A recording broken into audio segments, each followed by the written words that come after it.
Boletim Coppola. Sejam muito bem-vindos ao Boletim Coppola sobre decisões judiciais controversas nas eleições de 2022. Para me ajudar nessa tarefa, eu contarei com a expertise do Dr. Fernando Conrado, advogado, cientista social e um crítico vocal da jurisprudência contemporânea. Mas antes, me permitam um breve editorial de introdução ao tema. Nas eleições de 2022, o protagonismo não pertence mais aos candidatos presidenciáveis, mas ao ministro xerife do STF, senhor Alexandre de Moraes, que agora também acumula a função de autoridade máxima da Justiça Eleitoral. Esse programa foi pioneiro em reportar a relação amistosa entre o iluministro e o senhor Lula da Silva, o candidato que lidera as pesquisas eleitorais após ter sido descondenado pelos crimes de corrupção e lavagem de dinheiro. Ambos estão flagrados em vídeo na pomposa solenidade de posse do TSE, trocando cumprimentos cordiais que culminaram em um gesto deveras fraterno. Lula dando tapinhas no rosto de Alexandre de Moraes. Algumas pessoas, para nossa surpresa, tiveram sua sensibilidade ofendida por essas imagens. Para elas, é estranho que um ex-réu demonstre tamanha intimidade com um juiz que votou pela anulação das suas ações penais. Essa gente suscetível se incomoda com o fato de que Geraldo Alckmin, vice na chapa de Lula, é o padrinho político do Dr. Alexandre de Moraes.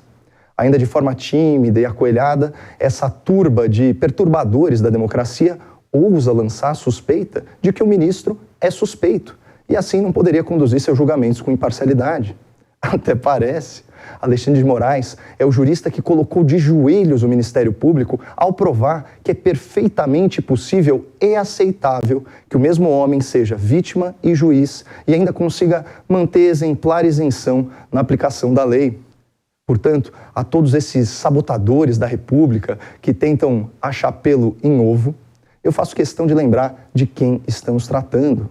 Meçam Lula da Silva e Alexandre de Moraes por suas biografias e jamais confundam civilidade com cumplicidade. Até porque nosso ex-presidente e antigo hóspede da Polícia Federal parece ter como hábito conceder tapinhas na cara de magistrados que se destacam por sua criatividade na interpretação do texto legal.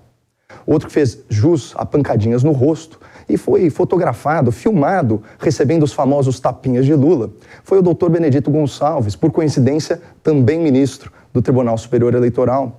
Em jurisprudência inovadora, acompanhada por todo o tribunal, o bendito Dr. Benedito proibiu o uso de imagens do 7 de setembro em campanhas eleitorais. Claro que essa medida terá a mesma eficácia prática que retirar um copo d'água de uma piscina olímpica. Mas não existe esforço vão quando o objetivo é salvaguardar nossa tão ameaçada democracia. Encerro a exposição com as palavras do jornalista Paulo Pousonoff Júnior, colega da Gazeta do Povo, que sintetizou de forma lapidar esse ambiente de paz e de harmonia entre aqueles que julgam e aqueles que são julgados. Aspas. A justiça eleitoral dá a cara a tapa e Lula bate. Carinhosamente, é claro. Sejam bem-vindos de volta a esse Boletim Coppola sobre as controversas decisões da Justiça Eleitoral brasileira. Agora estamos em excelente companhia aqui no Boletim.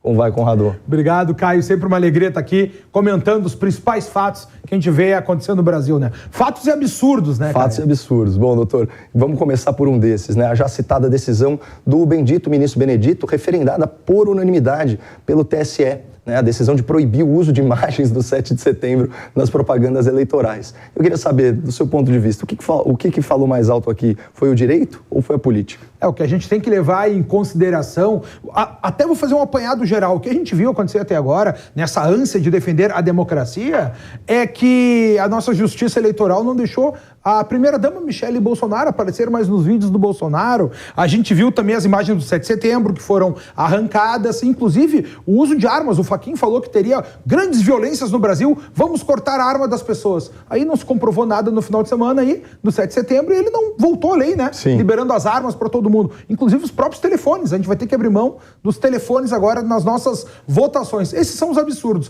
E no caso ali do será o pé do Benedito Gonçalves, o que a gente viu acontecer foi exatamente um pedido do PT, da Soraya Tronic, né, com um juiz que seria o indicado do Lula para o STF, uma matéria do próprio de portais esquerdistas, né, dizendo aí dessa ânsia dele, dessa vontade de ser ministro do STF, acabando com a visualização de imagens do presidente que não tinha nada a ver com seu desfile, né? No desfile cívico, Bolsonaro sequer falou alguma coisa, ele ficou em silêncio, só desfilou abanando com a faixa presidencial. Houve realmente esse momento simbólico, né, Conrado, da retirada da faixa presidencial, e foram dois momentos distintos. Você tinha lá realmente, né, a parte da solenidade, com desfile, esse tipo de coisa, e aí, no segundo momento, aquilo claramente era uma manifestação que transcendia, né, a data cívica. No próprio Rio de Janeiro, né, Exatamente. em outro estado, em outra cidade, em outra circunstância. Exatamente. E no caso do Rio, especificamente, eu acho que isso fica muito claro que não se tratava aí do sequestro, né, da data cívica. No máximo, a gente já falou sobre esse tema, né, de repente, o resgate de temas nacionais.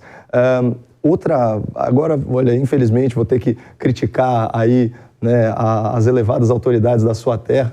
A justiça lá do Rio Grande do Sul tá me fazendo passar vergonha nacional, cara. Porque outra restrição ao patriotismo nessas eleições foi aquela da juíza Marisa Gatelli. Ela mandou retirar, sob pena de multa, um outdoor com a bandeira do Brasil que tinha aquela frase: Deus, pátria, família e liberdade. Eu tomei a liberdade aqui, inclusive, de extrair alguns trechos para ler para o nosso telespectador e para os seus comentários, que é o seguinte, aspas: ainda que o artefato em questão não faça pedido explícito de votos ou menção a Bolsonaro, resta incontroverso que contém o lema e as cores de sua campanha eleitoral, não passando de uma forma dissimulada de propaganda política. Por favor, comente esse primeiro trecho. Esse primeiro trecho que a gente vê é um absurdo no momento que a gente procura defender a liberdade, a família, Deus, né, a nossa própria pátria. Isso aí aqui agora é colocado como uma ofensa generalizada. É para a gente ver os absurdos e a própria tendenciosidade da justiça acontecendo nesse caso, onde a defesa dos principais valores de uma nação estão sendo aí colocadas como se fosse uma bandeira de um candidato. São os absurdos que a gente vê acontecer.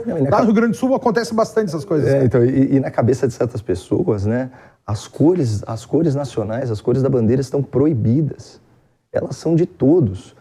Nós tivemos desculpa te interromper, tivemos uma outra juiz lá no Rio Grande do Sul também. É verdade, também gaúcha. Quem usar a bandeira do Brasil... Ana Lúcia Todeschini. Tem nome a cidadã, para ver o nível da nossa justiça. Quem usar a bandeira do Brasil está fazendo propaganda para o Bolsonaro. E eles esquecem que foi a esquerda que sambou, né, na bandeira brasileira, fez excrementos na bandeira brasileira, e aí o presidente ajuntou, o povo a ergueu, e ela foi lavada no 7 de setembro aí, nas lágrimas da esquerda. Você tem que fazer um convite para a esquerda nacional, que é o seguinte: vocês que querem socializar tanta coisa, por favor, comecem socializando os símbolos nacionais, eles são seus também. Vamos todo mundo lutar por uma pátria melhor, não é verdade? Mas enfim, tem mais. A decisão é um primor, assim, da aberração jurídica. Segundo essa doutora Marisa Gatelli, a frase Deus, pátria, família e liberdade está, aspas, ligada ao fascismo, discrepando do regime democrático vigente no país. E ela devia estar até muito emocionada, porque na decisão ela escreveu fascismo errado.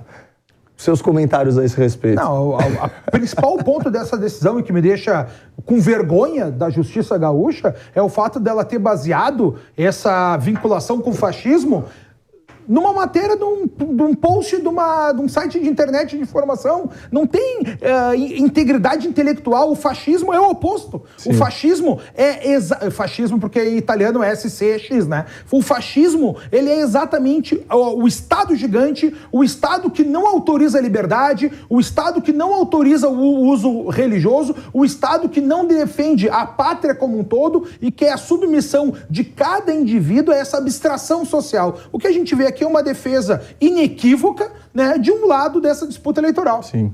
Bom, então, encerrando aqui, abaixo o fascismo na política e abaixo o peleguismo na justiça, não é verdade?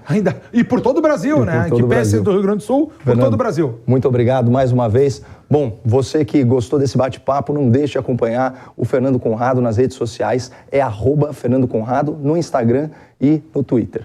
Muito obrigado, não percam a esperança no Brasil e fiquem com Deus.